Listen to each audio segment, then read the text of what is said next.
When it comes to exogenous ketones, there's a few different types. We have the Mhm. salts, Mhm. esters, and then ketone-iq is a precursor to BHB. So let's give a general overview of the three different types and then pros and cons. Sure. So let's go back to the body's ketone first, because the body ketone is the native ketones, right? The three types of ketone bodies that we produce within our body are beta-hydroxybutyrate, which is BHB, acetoacetate, and acetone. Acetoacetate, usually you pee out. Acetone, usually you can you excrete it via your breath. So when people are on keto diet and people talk about fruity breath, that's acetone. BHB is usually the main form of ketone that is being transported around the body because it's the most stable, and it is also the form of ketones that is being used for energy.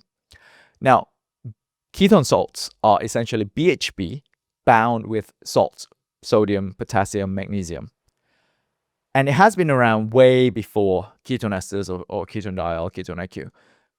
The problem with ketone salt is that you can't get to a high enough level of blood ketone concentrations in order for it to have a significant effect. There are many studies done, and you just can't get to the blood ketone levels between like 1 to 2.5, where you really, really see the significant benefits.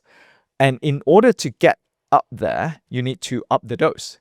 And the problem with upping the dose is that you would then increase the salt load. So either you're going to induce GI issues, having diarrhea and all that because of the increased salt load, or in certain cases, like where we've got a study in Aarhus University in Denmark, we are providing 250 heart failure patients with ketone-iq for 30 days. They already published one paper last December, just one dose acute use of ketone-iq. They already saw increase in cardiac output and stroke volume and ejection fraction, which are a very, very significant predictor of mortality for heart failure patients. And in these patients, that you can't give high dose of ketone salts because that would just ruin them with the increased blood pressure because of the increased salt load. So there are certain cases that you can't, and plus, since it doesn't work and it doesn't get you to that level, a lot of these ketone salts companies stop calling them salts. If you realize there is a swap in the paradigm where they start calling themselves ketones instead of ketone salts, whereas before they have no problem calling it ketone salts because they know that it doesn't work. And then there is ketone ester. So HVMN brought out the first HVMN is ketone-iq's parent company, the health via modern nutrition, and we brought up the first ketone ester in 2017. Came out of University of Oxford, the lab that I got my PhD from. And ketone ester is essentially a BHB bound with a butanediol, and that ester bond, that bond between the BHB and butanediol, is why it's called ketone ester. And ketone ester has been studied the most and has been showing the greatest results in terms of historical data because it has been around for a longer time, and it is able to increase your blood ketone levels much higher than ketone salts. It goes all the way up to like 3 to 4 millimolar, whereas ketone salt would not even go past 1. But the problem is it drops very quickly as well. After 2-3 hours, it will just come crashing down.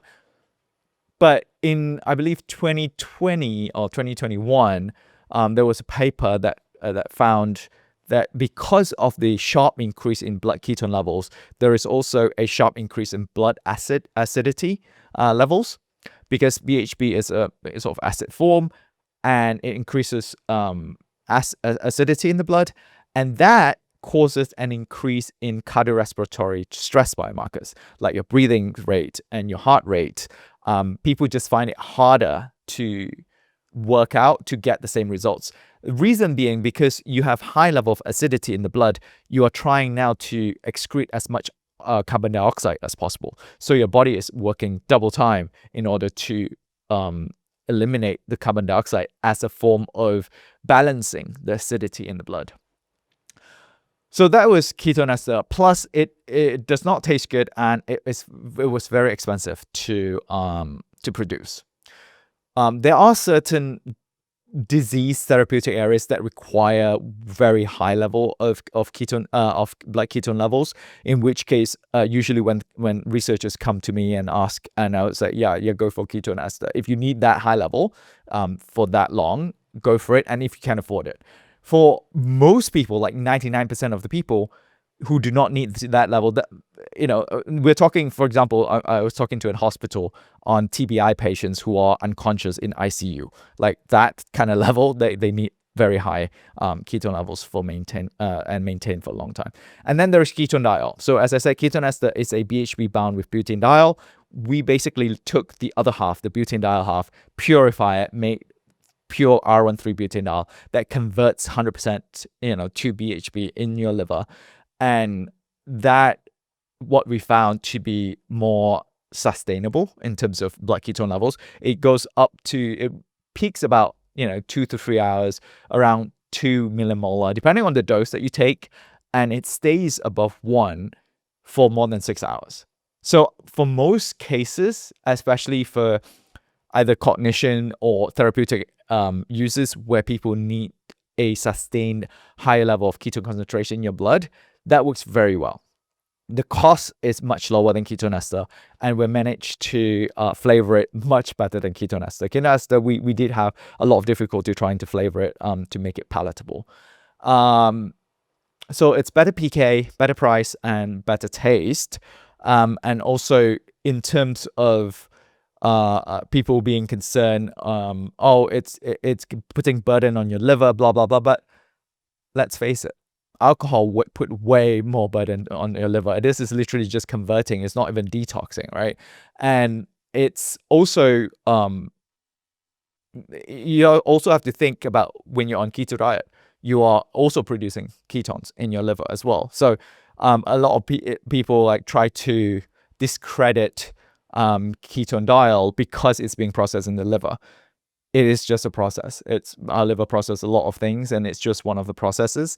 Same with keto diet, and I've been taking it for 3-4 years now, since before it went into market, because we tested it on ourselves.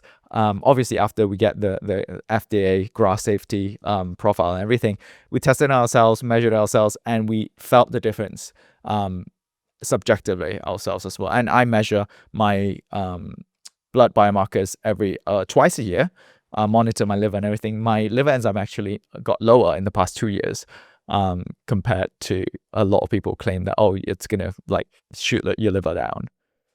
At this point, what does your diet look like, and how much ketone-iq are you taking per day? Okay, I'm taking between 30 to 50 grams of ketone-iq, so about 3 to 5 shots of ketone-iq. I take one before podcasts. I usually take 1.5 for morning fasted workout. So one whole shot of ketone without caffeine, and then one with caffeine. So there's 10 grams in the one without and 5 grams in the one with caffeine. So I'll take that before my fasted cardio. I'll take one if I have any podcasts or any interviews, and then I'll take one before workout and then 2 before bed. If you enjoyed that clip, you're going to want to head over here and catch the full episode. I'll see you over there. So you're already insulin resistant, you're overweight. What's happening within your body is that your cells are so full. They are so full of substrates and fuel that it can't take no more. Going on a keto diet is a great option.